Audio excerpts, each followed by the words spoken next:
¿Qué tal? Les doy la bienvenida aquí al blog Amanecer. Mi nombre es Elías González y vamos a dar continuación a este curso que hemos estado realizando en torno a la obra, la figura y particularmente también la doctrina, la enseñanza de Teresita de Lisieux, de Santa Teresita de Lisieux.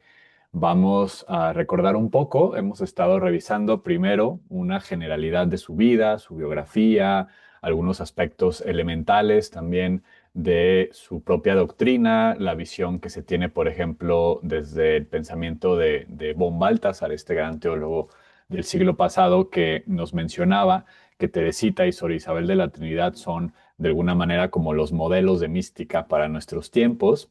Y el último video lo desarrollamos en torno al manuscrito A. Recordemos, y por eso les dejamos por acá los videos de las sesiones pasadas para que ustedes puedan ponerse al corriente, que el libro principal de Teresita de Lisieux se titula Historia de un alma y está dividida en tres manuscritos. En realidad son tres textos independientes entre sí que Teresita escribió en tres momentos diferentes, pero que se compilaron, sus hermanas lo juntaron y se publicó bajo el título Historia de un alma y se convirtió en un bestseller de la época y hasta la fecha en uno de los textos de espiritualidad moderna más importantes. Bien, ya revisamos el manuscrito A y esta sesión la vamos a dedicar al manuscrito B, para lo cual voy a compartir pantalla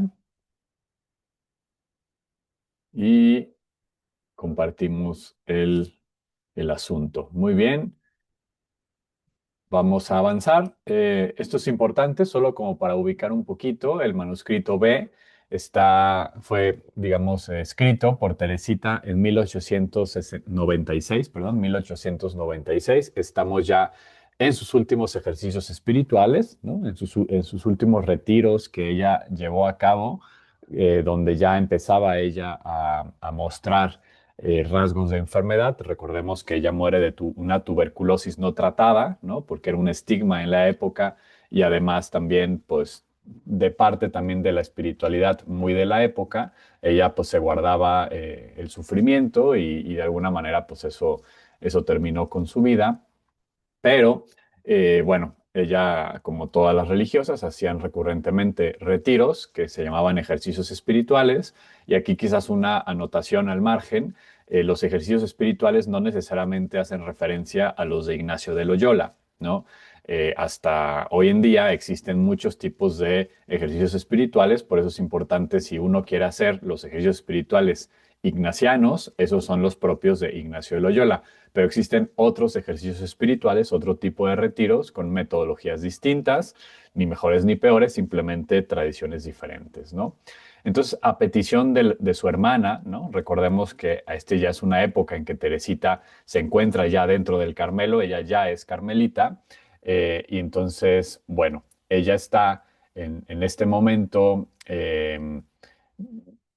ya dentro del Carmelo y a petición de su hermana, ¿no? Que son varias de sus hermanas las que también forman parte del mismo Carmelo de Lisieux, le pide, ¿no? Que lleve una relación de sus ejercicios, ¿no? Que de alguna manera pues cuente cómo le fue eh, en este retiro, ¿no?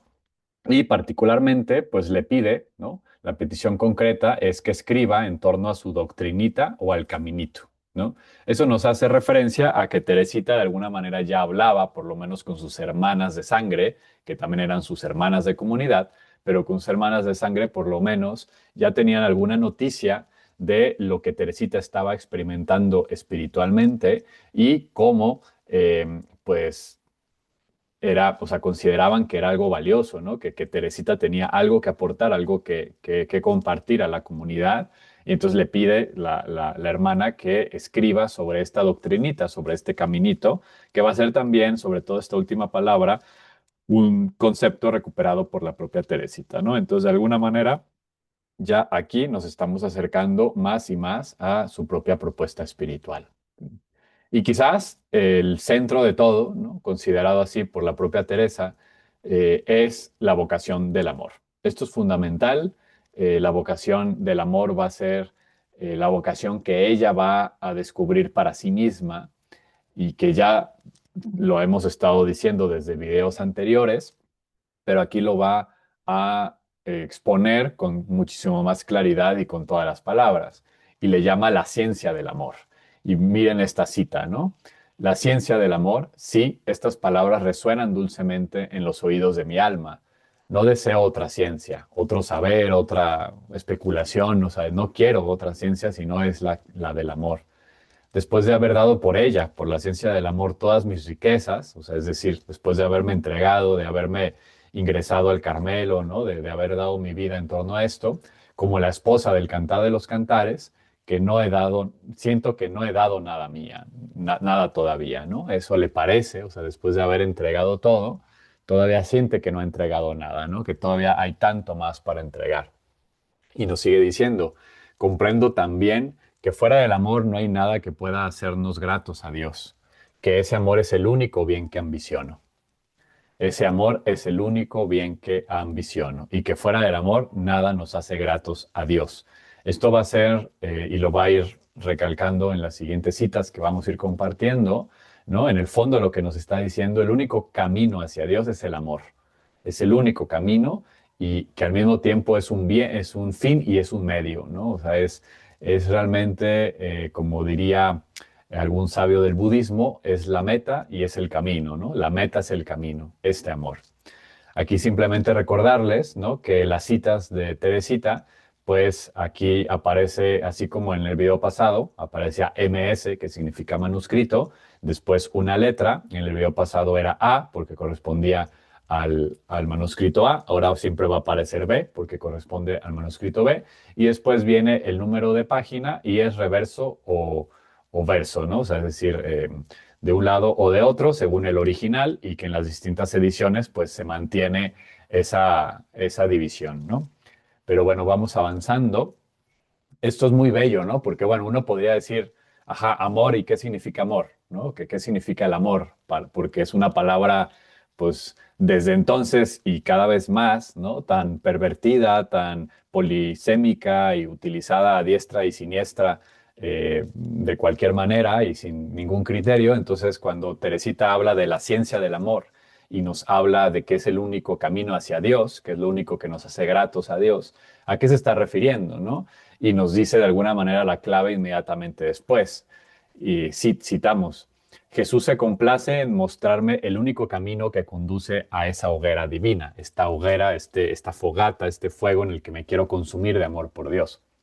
Ese camino es el abandono del niñito que se duerme sin miedo en los brazos de su padre, su madre, ¿no? En brazos de su progenitor o de su progenitora, ¿no? Por eso pusimos las dos imágenes, en esta confianza absoluta, ¿no? Del bebé que se suelta, o sea, no hay nada de mayor confianza que un bebé dormido en tus brazos, que, que totalmente se entrega, ¿no? O sea, en total confianza, su vida depende absolutamente de quien lo está cargando y él lo sabe, ¿no? Si no se experimentara, si uno podría decir sí, en un sentido muy primario, ¿no? Porque no es que piense, ah, es mi mamá y por lo tanto me va a cuidar, sino que es una sensación mucho más primaria, elemental, biológica, inclusive diríamos hasta animal, ¿no? En el buen sentido, ¿no?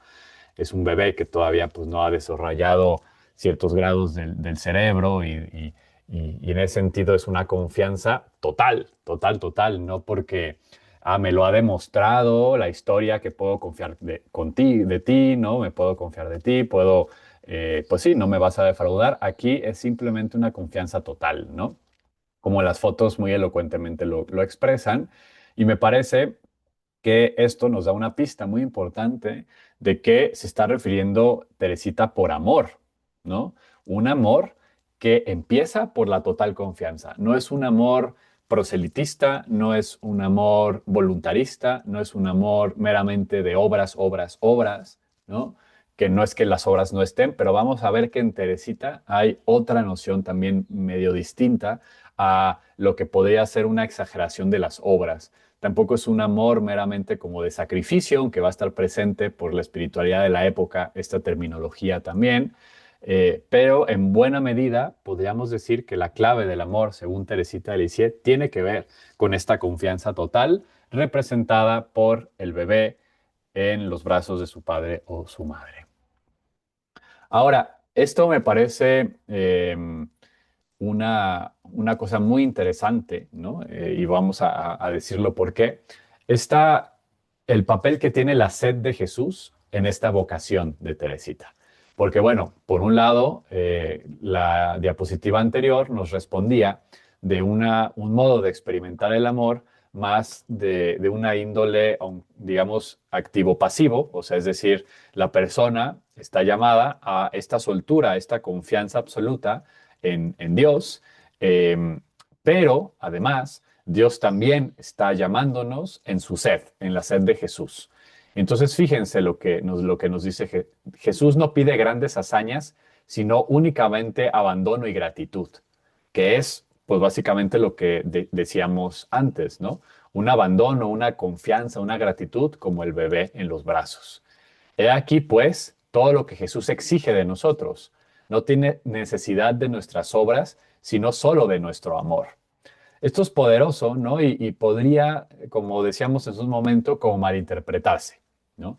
Nosotros sabemos que en la doctrina, en la experiencia cristiana, pues la noción de las obras es muy importante, ¿no? En buena medida también eso debate, ¿no? O sea, estamos adentrándonos en terrenos pantanosos porque es parte de la gran discusión teológica del mundo católico con el mundo reformado, ¿no? Mientras que el mundo reformado va a querer subrayar y enfatizar la fe sobre las obras y que las obras no salvan, el mundo católico va a decir, sí, es la fe, pero las obras son fundamentales, tanto porque las obras son de alguna manera la manera, o sea, la forma como de ir descubriendo la transformación de una persona. Una persona que realmente vive el dinamismo de la fe es una persona que también entrega en sus obras este mismo dinamismo del amor. El amor solo se mide también a partir de las obras, ¿no?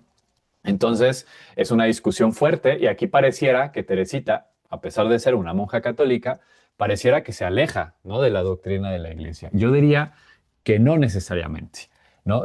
Creo que lo que aquí nos está advirtiendo es en contra de las obras voluntaristas, que también es en buena medida la crítica de la reforma, ¿no? Que no es que entonces Lutero, por ejemplo, estuviese en contra de las obras de amor, las obras de caridad y la entrega amorosa de la persona, todo lo contrario, sino que estaba en contra de esta noción de que las obras nos compraban la salvación y que entonces, a partir ya sea de obras de indulgencia, como estaban tan de moda en la época de Lutero y que pareciera que simplemente con pagar cierto diezmo y hacer ciertas cosas, uno podía ganar la salvación propia o la de sus familiares, sacar almas del purgatorio y todos esos asuntos, o incluso el ascetismo, ¿no? El ascetismo mal llevado pareciera, ¿no? Que es lo que compra a Dios, ¿no? En la medida en que ayuno, en la medida en que me flagelo, en la medida en que yo voy dominando mi propia voluntad, Dios me va salvando cada vez más, ¿no? Porque si yo no hago eso, no hay salvación. Y la noción es no, o sea, la salvación está entregada,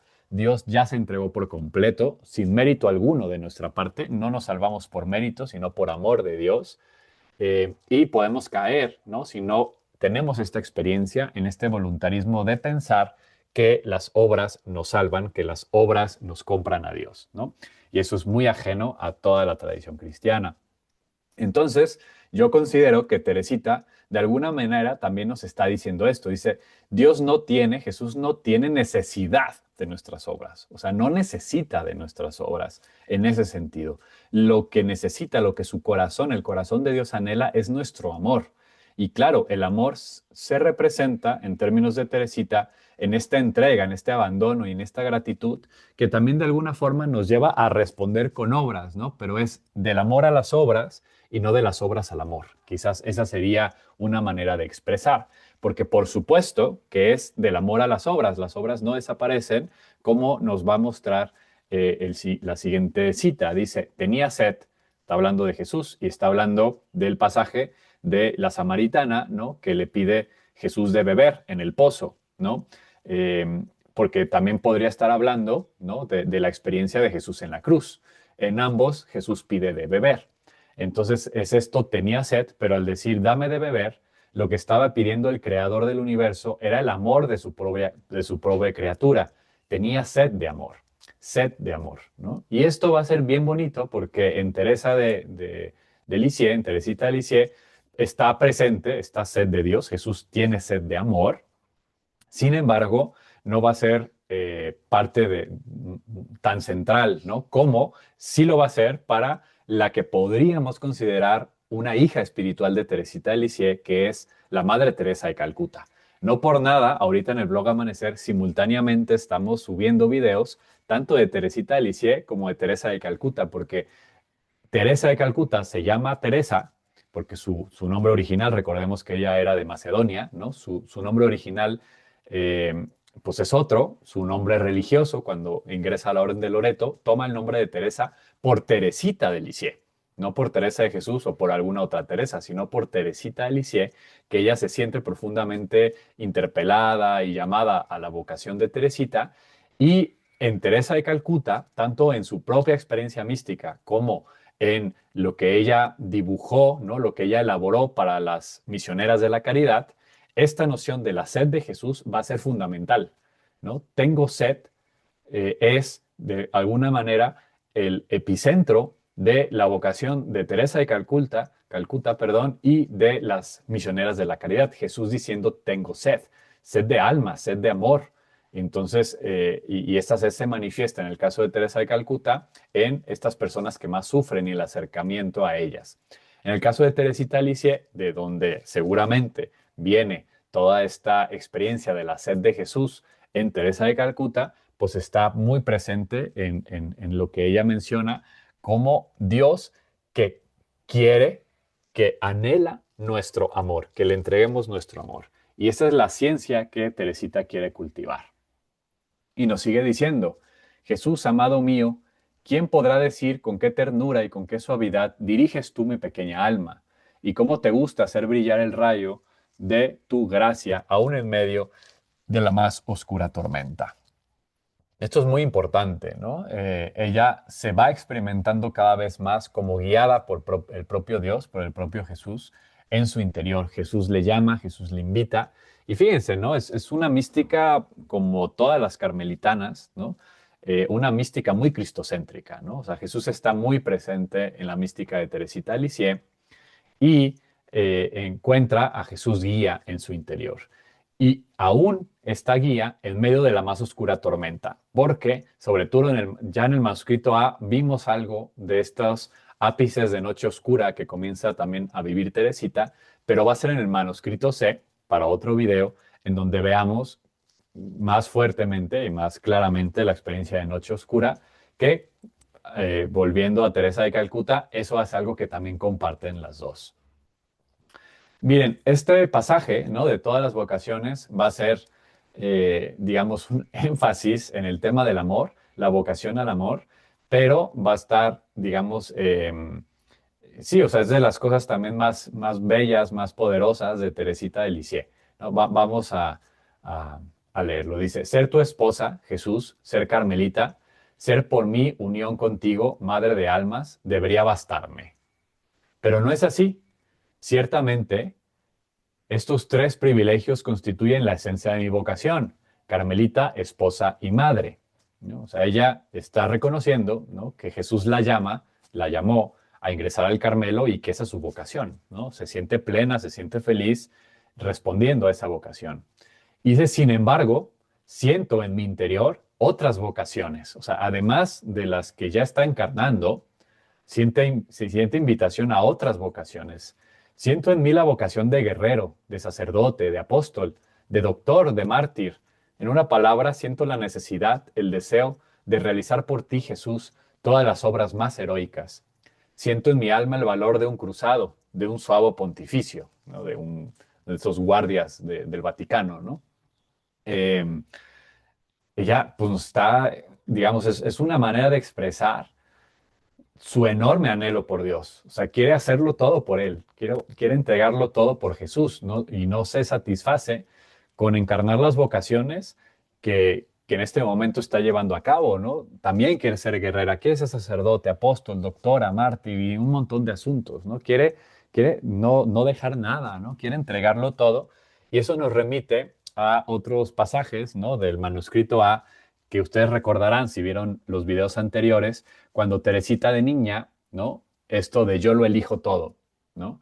yo lo elijo todo, que refiere a esta experiencia cuando llegan a regalarles una canasta de regalos y dicen que Celina, que era la penúltima hija, le dice a Teresita que ella, como la más chica, que decida primero qué regalo tomar. Y Teresita dice, pues yo lo elijo todo, ¿no? Yo lo tomo todo. Y esta es la misma actitud de Teresita, pues agarrando todo, ¿no? Y esto es muy bello porque también es un ejemplo muy claro de cómo la mística se hace al modo del contenedor. O sea, Teresita sigue teniendo la misma personalidad de esta niña intensa, entregada, que lo quiere todo, ¿no? Esta niña que no se satisface con medias tintas, con medias cosas, ¿no? Sigue siendo esa misma Teresita, pero ahora en el convento y ahora en otro momento de su vida, en otra etapa espiritual. Dice, oh Jesús, amor mío, mi vida, ¿cómo conciliar estos contrastes? ¿Cómo convertir los deseos de mi pobre y pequeña alma? ¿Cómo convertir en realidad, perdón? Y pongo estas imágenes, ¿no? Porque ella sí nos decía, ¿no? Quiero ser sacerdote, ¿no? Por eso pongo esa imagen. Quiero ser doctora, ¿no? Como Teresa de Jesús, la imagen del medio. Misionera, ¿no? Como esta religiosa que está seguramente en algún país de misión.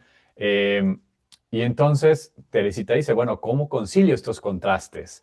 Estos contrastes en donde claramente, pues mi vocación es ser religiosa de claustro, ¿no? O sea, yo vivo en clausura, soy una carmelita descalza, no puedo ser misionera y fíjense, al final termina cumpliéndosele, ¿no? Porque Teresita va a ser nombrada patrona de las misiones, ¿eh? O sea, y además doctora. O sea, muchas de estas vocaciones que ella pensaba, pues, que eran contrastes, o sea, que no tenían nada que ver con su realidad, terminan siendo una verdad histórica para ella, ¿no? Porque termina siendo patrona de las misiones, termina siendo doctora, digamos, no fue cruzada, claramente, ¿no? Pero digamos, otras sí aparecieron en su vida.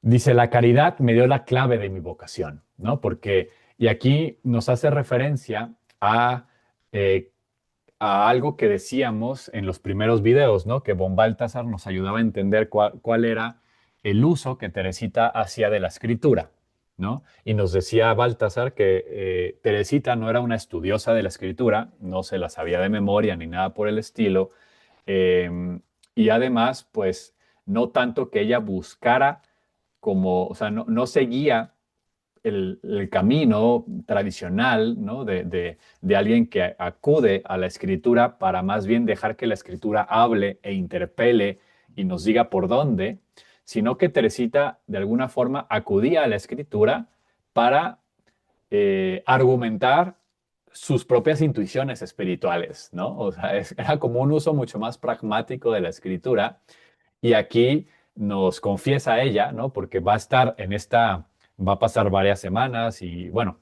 en realidad está en los ejercicios, recordarán, ¿no? Entonces pasa todo un proceso interior en donde ella está anhelando encarnar el amor al que se siente llamada, ¿no? En este tengo sed y ella responder y entregarse completamente a esta sed de Dios para saciar la sed de Jesús. Y dice, bueno, ¿cómo me entrego? Y pues ya tiene su vocación, pero quiere más, ¿no? Y entonces acude a la escritura, ella ya, digamos, de alguna manera asumiendo esta vocación del amor, acude a la escritura y da con los pasajes, ¿no? De San Pablo en donde pues aparece esto, ¿no? O sea, si tengo ciencia, si tengo cualquier otra cosa, si no tengo amor, de nada me vale, ¿no? Y entonces leyendo este pasaje es que Teresita escribe lo siguiente. La caridad, ¿no? Me dio la clave de mi vocación. Es este pasaje donde dicen el amor o la caridad es paciente, ¿no? El amor es compasivo, esta parte que se lee luego en las bodas, ¿no? Esa. Comprendí que si la iglesia tenía un cuerpo compuesto de diferentes miembros, no podía faltarle el más necesario, el más noble de todos ellos. Comprendí que la iglesia tenía un corazón y que ese corazón estaba ardiendo de amor. Comprendí que solo el amor hacía actuar a los miembros de la iglesia, que si el amor llegaba a apagarse, los apóstoles ya no anunciarían el Evangelio y los mártires se negarían a derramar su sangre. Comprendí que el amor encerraba en sí todas las vocaciones, que el amor lo era todo, que el amor abarcaba todos los tiempos y lugares, en una palabra, que el amor es eterno. Entonces, en el colmo de mi alegría delirante, exclamé, Jesús, amor mío, al fin he encontrado mi vocación. Mi vocación es el amor. Esto es bellísimo, ¿no? Son unos textos que hay que meditar, que hay que sentir, que hay que orar, porque realmente aquí Teresa está ahí redondeando todo lo que estamos diciendo desde el inicio, ¿no? Que el único camino que nos lleva a Dios es el amor y el amor es esta entrega de total confianza y abandono y gratitud en como el bebé en los brazos del Padre, que el amor es lo que Dios anhela y no necesariamente nuestras obras, que Jesús tiene esta sed de nuestro amor, pero aquí se va a convertir en una vocación, ¿no? Y en una suerte de oda al amor. El amor es eterno, etcétera, ¿no? El amor encierra en sí todas las vocaciones. Si falta el amor en la iglesia, que es un cuerpo, ¿no? Cosa que también saca de San Pablo, de los mismos pasajes que está leyendo. Si alguien, digamos, como un cuerpo, pues es la cabeza, a otros es los brazos, ¿no? A algunos les toca ser misioneras, a otros les toca ser doctores de la iglesia, grandes teólogos. Si todo forma un solo cuerpo y cada quien tiene una función en ese cuerpo y cada quien ha de seguir su propia vocación, hay algo, ¿no? Que es el que mantiene, lo que mantiene vivo todo el cuerpo de la iglesia, que es el amor, el corazón. Este corazón ardiente de amor es al que Teresa se siente llamado a encarnar. Encuentra cuál es su lugar en el cuerpo de la iglesia y es el amor, la vocación al amor. Y luego pasa, ¿no? A otros temas, ¿no? Dice, ¿por qué hablar de alegría delirante? Lo acaba de decir, ¿no? ¿Por qué hablar de alegría delirante? Dice, no, esta no es la expresión justa, ¿no? Como que se autocorrige y dice, sí, o sea, no es tanto una alegría delirante lo que me causó lo que acabo de escribir, más bien es una paz tranquila y serena del navegante al divisar el faro que lo conducía al puesto, ¿no? O sea, como que se autocorrige, no sabemos si es así como para no pensar que luego parecía, lo mismo hacía Teresa de Jesús, ¿no? Como tachaba cosas como que a lo mejor escribió en el calor del momento y luego recapacitó diciendo que quizás lo van a malinterpretar. En nuestra sensibilidad contemporánea no nos hace ningún problema, ¿no? Pero en la época a lo mejor hubiera sonado como que eso, delirante o algo por el estilo, ¿no? Repito, cosas de la cultura de la época, ¿no? Pero entonces aquí nos dice, yo más bien me atrevería a interpretar, sí hubo una alegría delirante, pero esa alegría delirante se fue asentando en convertirse en una paz tranquila y serena. Y eso, si recordamos las reglas de ejercicios de San Ignacio, es una señal de que es de Dios, porque el buen espíritu da paz al corazón, ¿no? Da tranquilidad. Eso es un signo del paso del buen espíritu en nuestro interior. Y Teresa pues da cuenta de eso, ¿no? En una suerte de confirmación de esa emoción, como diciendo, sí, ya encontré el faro y ya me siento tranquila. Esta inquietud que tenía de cómo conciliar los contrastes de las muchas vocaciones a las cuales yo me sentía llamada y que claramente no podía encarnarlas todas, se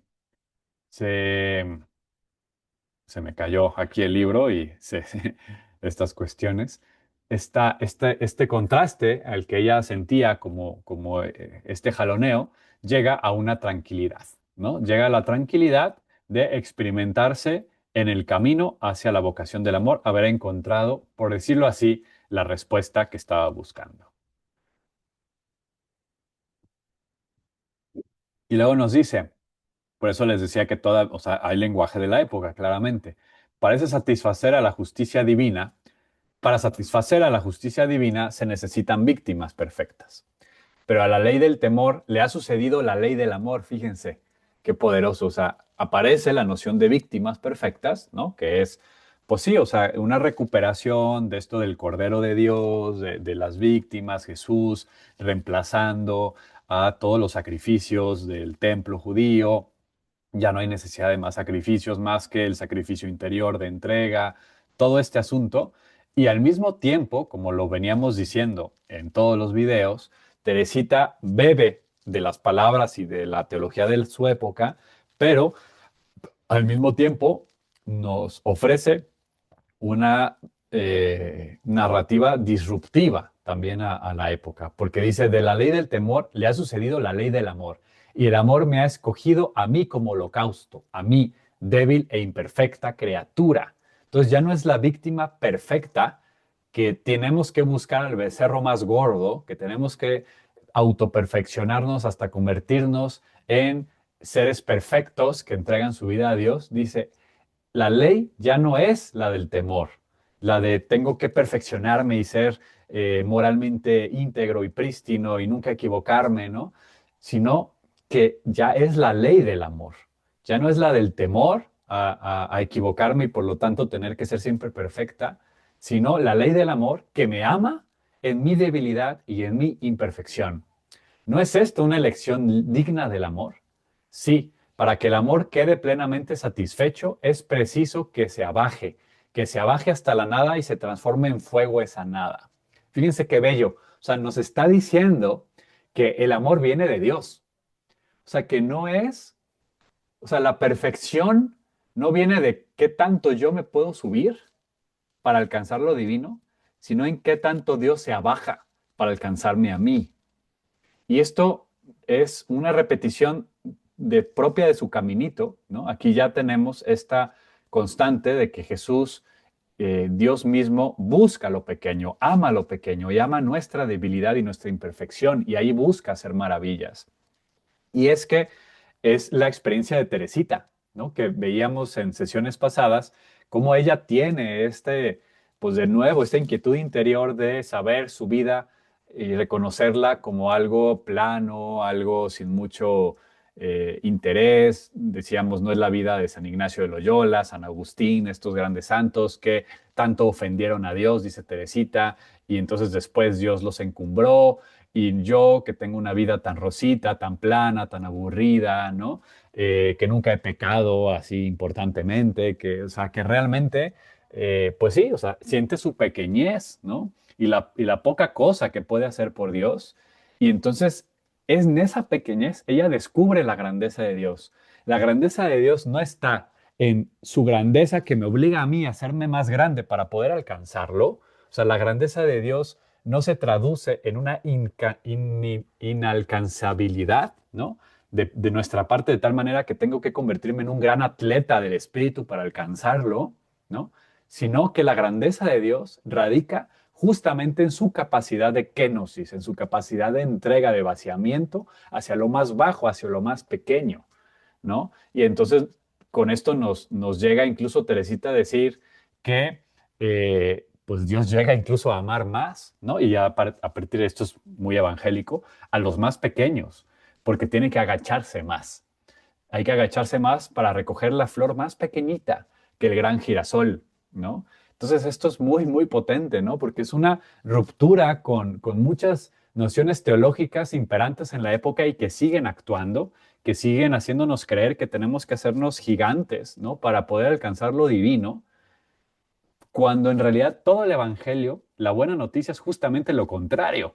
Dios ya se entregó, Dios viene a tu encuentro en tu pequeñez, en tu imperfección.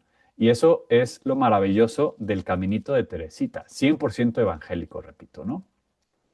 Lo que Él pide es el amor. Él no sabe más que una cosa, amarte, ¿no? Jesús solo sabe amarte y es lo único que pide de ti. Sí, amado mío, así es como se consumirá mi vida.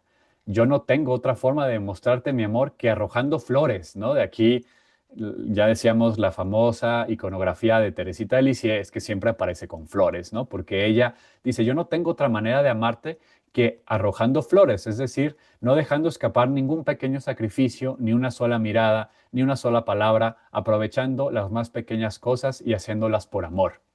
Y entonces aquí confirmamos lo que decíamos antes, ¿no? Cuando debrayamos en torno a cuando Teresita dice, Dios no necesita de nuestras obras, necesita de nuestro amor, decíamos que no había que entender que era eliminar las obras para centrarse únicamente en un amor abstracto, ¿no? Sino que es la corrección de Teresita, que no es de las obras al amor, sino del amor a las obras. Y en ese sentido, eh, aquí nos está diciendo, bueno, ya confirmada mi vocación del amor, ¿cómo puedo amar? Arrojando flores todo el tiempo. ¿Y qué significa arrojando flores? Obrar, pero nos pone obras muy particulares, ¿no? Aprovechando cada pequeño sacrificio eso nos responde, por ejemplo, a cómo ella entendía la ascética, que no era las grandes cosas ascéticas súper difíciles, sino cuestiones concretas como un pequeño sacrificio de hoy tengo, no sé, me levanté cansada, pero de todas maneras sostengo mi horario de levantarme, ¿no? Hoy, pues no me gustó la comida, me la como. Hoy tengo, no sé, o sea, no puedo, estoy muy cansada y me nace como tirarme, bueno, me siento bien. Estos pequeñitos sacrificios, ¿no? Que son actos de dominio de sí misma y también de entrega a Dios en lo pequeño. Y dice, no desaprovechar ni una sola mirada, ni una sola palabra, todo en lo más pequeño, hacerlo por amor. Entonces, volvemos al horizonte de las obras, pero que son obras que surgen del amor en el que ya se vive, no obras que quieren conquistar un amor, sino obras que surgen del corazón que ya ama. Jesús, Jesús, si tan delicioso es el deseo de amarte, ¿qué será poseer al amor, gozar del amor? Porque ahorita Teresita se encuentra en este deseo, en este hoy llama de amor viva que exclama Juan de la Cruz, que es en buena medida también pues, un gran maestro de Teresita de Lisieux, eh, este deseo profundo del alma que anhela a Dios y entonces se pregunta, o sea, si el amor, este amor este deseo de amarte es tan delicioso, es tan significativo en mi vida, ¿cómo será cuando goce de tu amor? Y fíjense, este pasaje sí se los quiero leer tal cual, porque a mí me parece muy, muy, muy bello, muy, muy elocuente, que es lo del pajarillo y el águila. Nos dice lo siguiente, y se los leo tal cual. Oh Jesús, mi primer y único amigo, tú, el único a quien yo amo, dime qué misterio es este. ¿Por qué no reservas estas inmensas aspiraciones para las almas grandes, para las águilas que se ciernan en las alturas? Volvemos al mismo reconocimiento de Teresita, decir, yo no soy un alma grande. Yo no soy San Agustín, no soy Hildegarda von Bingen, no soy Teresa de Jesús, o sea, no soy un gran alma. Así se autoconcebía Teresita, ¿no? Y sin embargo, siento anhelos y aspiraciones propias de las almas grandes, de las almas que merecen alcanzarte, de las almas que de alguna manera podrían tener una oportunidad de contemplar tu amor. Y yo, que soy una alma pequeña, ¿por qué siento este anhelo? Respóndeme, ¿por qué pones este anhelo en mí? Dice, yo no soy un águila, yo me considero un débil pajarito cubierto únicamente por un ligero plumón, o sea, poquitas plumas, o sea, un pajarito bebé.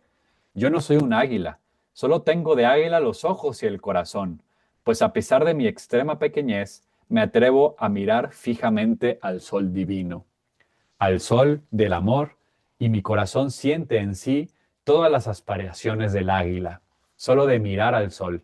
Y fíjense, entonces vuelve a poner en el centro a Dios. O sea, el centro no está en el águila, sino que el águila es águila, pues este sol le obliga a tener estos ojos, ¿no? Estos ojos que le ven. El pajarillo quisiera volar hacia el sol brillante que encandila sus ojos. Quisiera imitar a sus hermanas las águilas, a las que ve elevarse hasta el foco divino de la Santísima Trinidad. Pero ay, lo más que puede hacer es alzar sus alitas, pero eso de volar no está en su modesto poder. Ve a las grandes almas, ve a las grandes águilas que vuelan tan cerca de Dios y le duele su pequeñez que sabe que nunca puede volar a esas alturas. ¿Qué será de él? ¿Qué será de este pajarillo? ¿Morirá de pena al verse tan impotente? No, no. El pajarillo ni siquiera se desconsolará. Con audaz abandono quiere seguir con la mirada fija en su divino sol. Nada podrá asustarlo, ni el viento ni la lluvia. Y si oscuras nubes lo ocultaran al astro de amor, el pajarito no cambiará de lugar. Él sabe que más allá de las nubes su sol sigue brillando y que su resplandor no puede eclipsarse ni un solo instante. Es cierto que a veces el corazón del pajarito se ve embestido por la tormenta y no le parece creer que exista otra cosa que las nubes que lo rodean, ¿no? Estas tinieblas, estas noches, estas sequedades. Esa es la hora de la alegría perfecta. Aquí nos dice, ¿no? O sea, eso hay que recibirlo con júbilo, para que esa pobre y débil criaturita, qué dicha para él seguir allí, a pesar de todo, mirando fijamente a la luz invisible que se oculta su fe.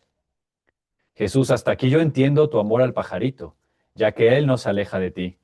Pero yo sé, y tú también lo sabes, que muchas veces la imperfecta criatura, aún siguiendo en su lugar, es decir, bajo los rayos del sol, acaba distrayéndose un poco de su único quehacer, ¿no? O sea, sí, hay este amor, hay este anhelo, pero además el pajarillo, además, también a veces se distrae y dice, coge un granito acá y allá, corre tras un gusanito, ¿no? Como nosotros en la oración, en nuestra vida, pues se nos va la atención en otras cosas que a veces quisiéramos siempre tenerla puesta en Dios, pero como los pajaritos, pues andamos picoteando distintas cosas.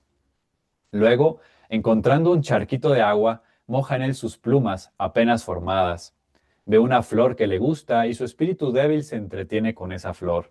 En una palabra, el pobre pajarito, al no poder cernerse como las águilas, se sigue entreteniendo con las bagatelas de la tierra.